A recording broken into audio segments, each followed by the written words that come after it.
नमस्कार, मैं हूं आपके साथ पूर्णिमा मिश्रा। हमारे खास प्रोग्राम क्या कहते हैं नरेंद्र मोदी में आज आपको सुनवाएंगे पीएम मोदी का वो ऐतिहासिक भाषण जो उन्होंने 24 अक्टूबर 2016 को उत्तर प्रदेश के वाराणसी में दिया। अपने भाषण में प्रधानमंत्री ने कहा कि योजनाओं को समय पर और बजट के भीतर लागू किया जाना चाहिए। इसमें कोई देरी नहीं होनी चाहिए और हम वैसी सरकार नहीं जिसका काम केवल शिलान्यास करने से खत्म हो जाता है। हम ये सुनिश्चित करते हैं कि योजनाएं समय पर पूरी भी हों। ये ऐसी सरकार है जो शिलान्यास भी हम ही करते हैं और उद्घाटन भी हम ही करना चाहते हैं। योजनाएं समय सीमा में होनी चाहिए, निर्धारित बजट में होनी चाहिए। हो सके तो समय भी बचना चाहिए, धन भी बचना चाहिए और काम उत्तम होना चाहिए। ये कल्चर विकसित करने का प्रयास दिल्ली में जो आपने सरकार बिठाई है वो कोशिश कर रही है और मैं आपको विश्वास दिलाता हूं कि हर क्षेत्र में होने वाला है। आपने देखा होगा यहां जितने मंत्री हमारे बोले, जितनी आपको कार्यक्रम की योजनाएं बताई, उसके साथ साथ समय भी बताया।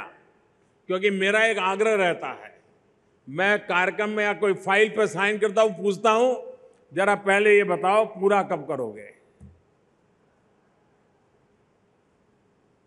योजनाएं सिर्फ अखबारों में छपने के लिए नहीं होती हैं, सिर्फ अखबारों में वाहवाही के लिए नहीं होती हैं। योजनाएं जन सामान्य के जीवन में बदलाव लाएं, इसको कार्यान्वित करने के लिए होती है। और इस सरकार का आग्रह है कि हम जो योजनाएं लाएंगे लागू करके रहेंगे।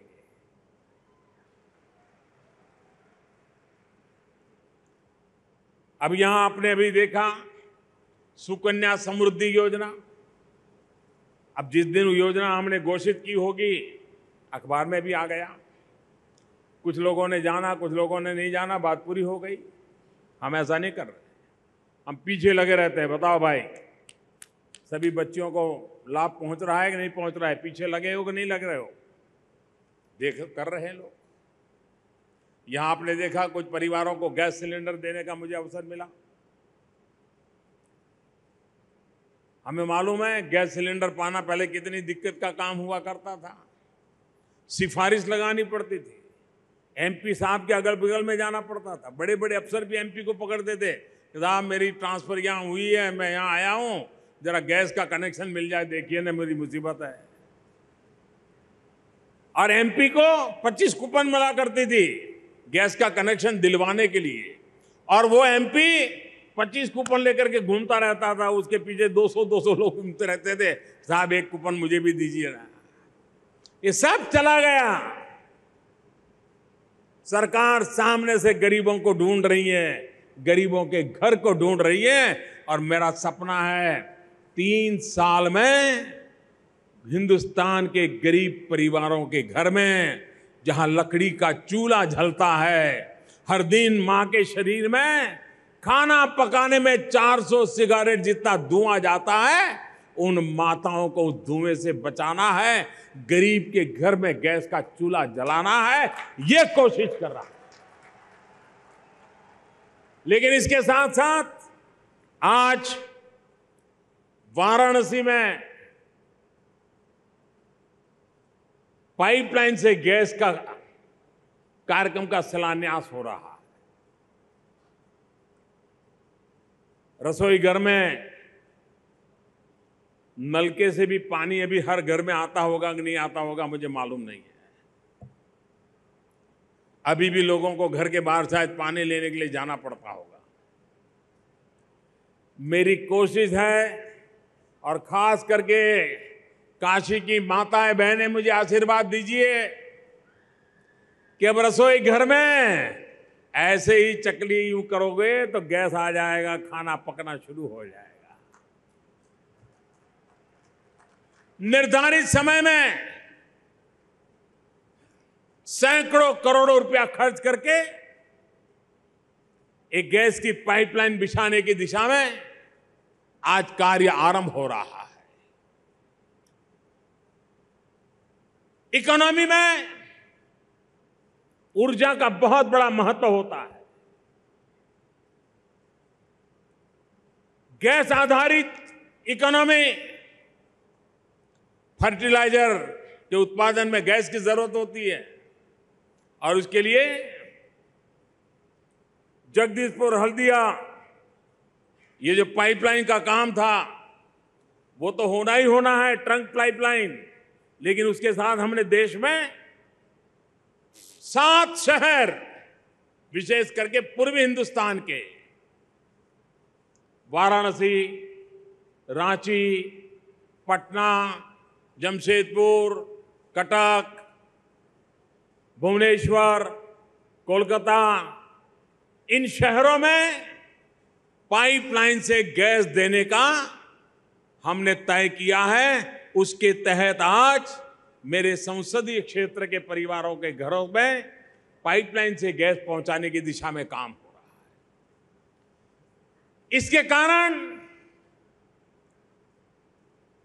यातायात में भी जहां आप पेट्रोल डीजल से गाड़ियां चलाते हैं, अब सीएनजी से गाड़ी चला पाएंगे। पेट्रोल डीजल से सीएनजी सस्ता भी पड़ता है, एनवायरमेंट को भी फायदा करता है। यहां करीब 20 लाख व्हीकल जो है उसको इसका फायदा मिलेगा जब सीएनजी के स्टेशन लग जाएंगे। और इन सारे क्षेत्र में बहुत बड़ी मात्रा में जो व्हीकल है इन 7 शहरों में, एनवायरमेंट को बहुत बड़ा लाभ होगा। देश को विदेशों से जो पेट्रोलियम लाना पड़ता है उसमें भी आर्थिक रूप से देश की बचत होगी। तो एक ऐसी योजना जो जन सुविधा को भी उपयोगी है, जो भावी पीढ़ी के भविष्य के लिए भी पर्यावरण की रक्षा करने वाली योजना है। और ये मेरा साफ मत रहा है कि हम सोचे कि भारत का कोई इलाका आगे बढ़ जाए तो देश आगे बढ़ जाएगा, ये संभव नहीं है। देश तभी आगे बढ़ेगा हिंदुस्तान के हर कोने में विकास हो, विशेषकर हिंदुस्तान के पूर्वी इलाके में विकास हो।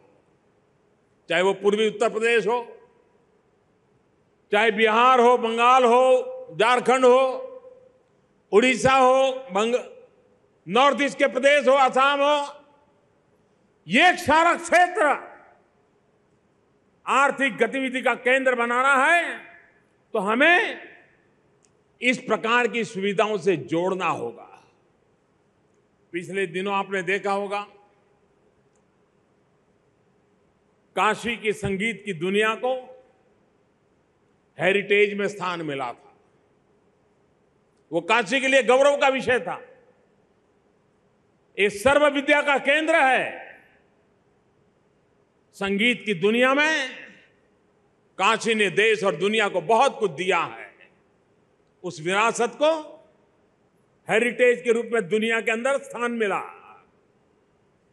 उसी से प्रेरणा लेकर के आज काशी का पोस्टल स्टैंप,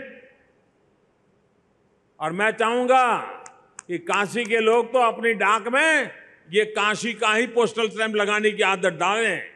वो अपने आप में आपका परिचय बढ़ाता है और एक बार पोस्टल स्टैंप जाता है, दुनिया में टूरिज्म के लिए वो एक उपकारक होता है, उसे एक पहचान बनती है, काशी का गौरवगान होता है। बहुत पहले शहरों की डाक टिकट की कल्पना हुई थी हमारे देश में, लेकिन वो मामला आगे बढ़ा नहीं। हमने काशी को इस काम के लिए चुना, फिर से एक बार शुरुआत हुई है और इसके कारण हमारे इन पुरातन शहर की एक पहचान नए तरीके से दुनिया के सामने पहुंचाने में एक उपकारक काम होगा। आज यहां किसानों के लिए भी एक बहुत बड़ा महत्वपूर्ण राजा तालाब का प्रोजेक्ट, उसका शिलान्यास हुआ है। हमारे किसान बड़े शहरों के अगल बगल में सब्जी पैदा करते हैं। ये राजा तालाब एक ऐसी जगह है जो पूरब, पश्चिम और उत्तर रोड की और रेल की कनेक्टिविटी के लिए बहुत सेंटर पॉइंट है। और यही इलाका है जहां सबसे ज्यादा हमारे किसान सब्जी और फलों की खेती करते हैं, फूलों की खेती करते हैं। अगर उनको इस प्रकार की सुविधा मिले और उनका ये वेस्टेज बच जाए और ट्रांसपोर्टेशन के लिए सुविधा उपलब्ध हो जाए तो हमारे किसान को सबसे ज्यादा फायदा होगा। और ये व्यवस्था ऐसी है जो इस इलाके के किसानों के लिए बहुत उपकारक होने वाली है। वो अपनी मर्जी से, अपने इच्छा से दाम जो मिलेगा तब माल बेच सकता है, तब तक अपना माल सुरक्षित रख सकता है। और सुरक्षा मिल जाए, व्यवस्था मिल जाए, ट्रांसपोर्टेशन की सुविधा से वो कनेक्टेड हो तो किसान न सिर्फ इस इलाके में, वो कलकत्ता लेकर से दिल्ली तक कहीं पर भी अपनी सब्जियां बेचने के लिए पहुंचा सकता है। और यहां की फूल गोभी वगैरह तो बड़ी प्रसिद्ध है, यहां की चीजें बड़ी स्वादिष्ट है, मां गंगा के आशीर्वाद है यहां की कृषि उत्पादन पर, उसका एक अनोखा टेस्ट भी है। तो इसके कारण एक बाजार में उसकी एक पहचान बनेगी। आज हमारे मनोज सिन्हा जी ने काशी को एक और गौरव दिया। डाक विभाग हमारे देश की बहुत पुरातन व्यवस्था है और डाकिया, जब तक ये टेक्नोलॉजी नहीं आई थी, डाकिया हर घर में इंतजार का कारण हुआ करता था। डाक आए ना आए, लेकिन हर परिवार बाहर झोंकता था, डाकिया आके गया तो नहीं ना। अगर बेटा बाहर रहता है तो हर दिन वो डाकिये को याद करती है। डाक की अपनी एक महत्व है। नए स्वरूप में अब डाक का रूप बदल चुका है। हम डाक को बैंकिंग सेक्टर में कन्वर्ट कर रहे हैं। पोस्ट ऑफिस बैंकिंग सुविधाएं उपलब्ध कराएगी। देश में आज जितनी बैंक की ब्रांच है उतनी ही अकेली पोस्ट की ब्रांचेज है, 1.5 लाख से ज्यादा। वे सब बैंकिंग का काम करेंगी। और उस जब एक नया जोन बनता है तो यहां की सुविधाओं पर एक विशेष निगरानी बनती है, एफिशिएंसी आती है, परिणाम मिलता है। और वो काम करने के लिए एक क्षेत्रीय व्यवस्था काशी के आसपास के जिलों को जोड़ करके बनी है। ये नया जोन निर्माण किया गया है। आने वाले दिनों में, अब आजकल ई कॉमर्स का मामला बहुत बढ़ रहा है। लोग ऑनलाइन अपनी चीजें खरीदते हैं, लेकिन डिलीवरी के लिए वो एक वक्त दूर नहीं होगा जब पोस्ट ऑफिस डिलीवरी के बहुत बड़े केंद्र बन जाएंगे। आज मनरेगा के पैसे देने हो, स्कॉलरशिप के पैसे देने हो, पेंशन के पैसे देने हो, बैंकों की ब्रांचेज कम है। ये सुविधा बढ़ने के कारण जो बुजुर्ग लोग हैं, विद्यार्थी हैं, विडोज हैं, उनको बैंक से, डाक और बैंक जुड़ने के कारण ये सुविधाएं सरलता से उपलब्ध होगी। ये पेमेंट बैंक होने के कारण व्यापारी आलम को भी अपना कारोबार चलाने के लिए, छोटे छोटे व्यापारियों के लिए एक नई सुविधा उपलब्ध होगी। तो इस काम को भी आज आपके सामने प्रस्तुत किया है। रेल हमारे देश की बहुत पुरानी व्यवस्था, लेकिन वो ऐसी फंस गई, उसका उपयोग सिर्फ पार्लियामेंट में जब बजट आता था और रेल मंत्री हजारों लाखों करोड़ की योजनाएं बनाए, कोई एमपी सुनता नहीं था। लेकिन जैसा ही वे बोलना शुरू करते थे कि फलाने शहर से फलाने शहर तक एक डिब्बा जोड़ दिया जाएगा, तुरंत एमपी तालियां बजाना शुरू करते थे।